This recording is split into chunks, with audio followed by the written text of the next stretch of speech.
everyone. So I had chapters 13 and 14, and it was socialism / workers' rights, but I think the title was socialism, and then war. So light topics. And the thing that I connected to, I really didn't feel much from the chapter on war because it's kind of a downer. And then the chapter on socialism, there was also a lot on women's rights, and because women were working in the early 1900s in factories, and there was lots of deaths and injuries and unfair labor practices. And they talked a lot about, Howard Zinn talked about Elizabeth Gurley Flynn, and she was a rebel girl, and there was a song written about her called Rebel Girl. So the first song that I wrote, which was kind of a flop, was about how I'm like a modern day rebel, but like the best lines I could come up with were like, while you're putting your kids to bed, I'm playing Scramble with friends. Because I'm like live alone, and you know, I'm like I don't have cats, but I should type of person.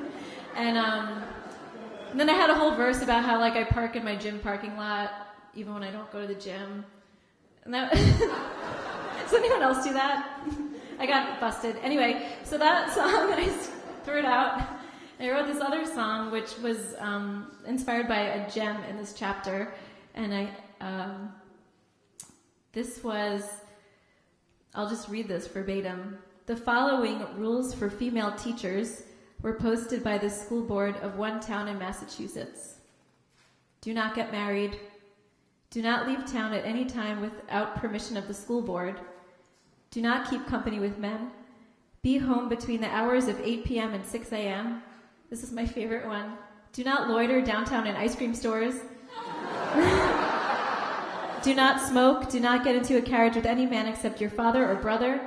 Do not dress in bright colors. Do not dye your hair. And do not wear any dress more than 2 inches above the ankle. So, yeah. My song is called Do Not Loiter in Downtown Ice Cream Stores.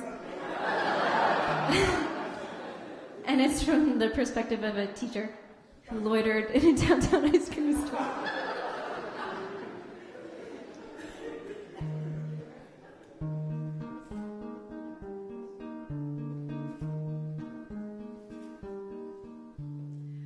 I went to the downtown ice cream store,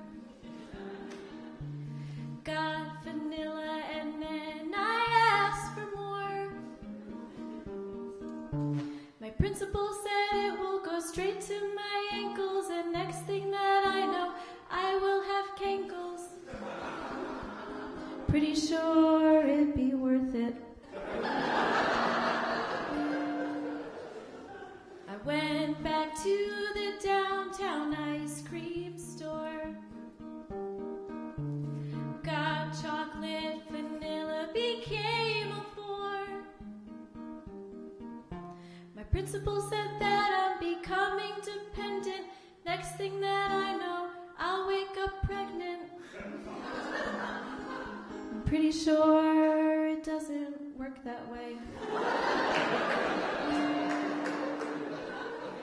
I went back for more ice cream. I loitered around, lost in my daydreams. The school board found out and they issued a warning. My wild behavior they can't keep ignoring. Really? 'Cause what's so wrong with a few bites? Teacher by day, human by night.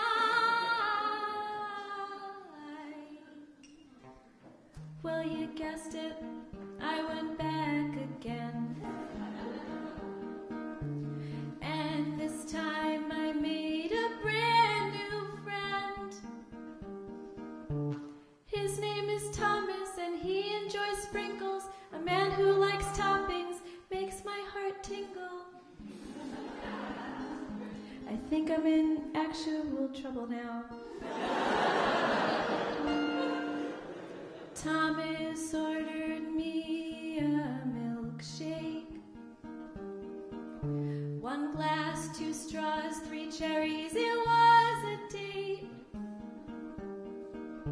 The school board went nuts and they called me a hussy. I said that's crazy, he didn't even touch me. Though to be fair, I was starting to see my principal's point.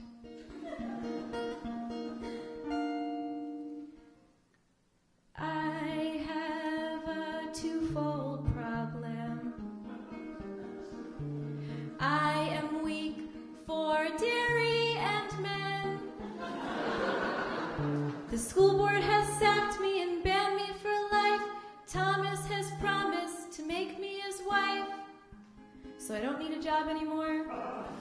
The women's rights movement can stuff it. 'Cause what's wrong with talking to a sweet guy? Teacher by day, woman by night.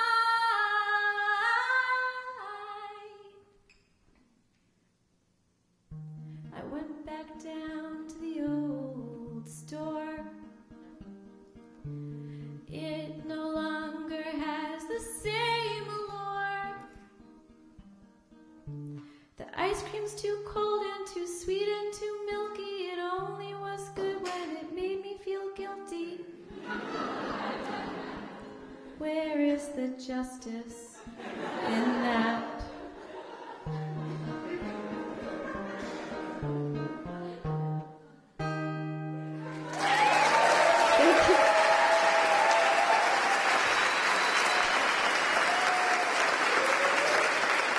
Debbie Miller.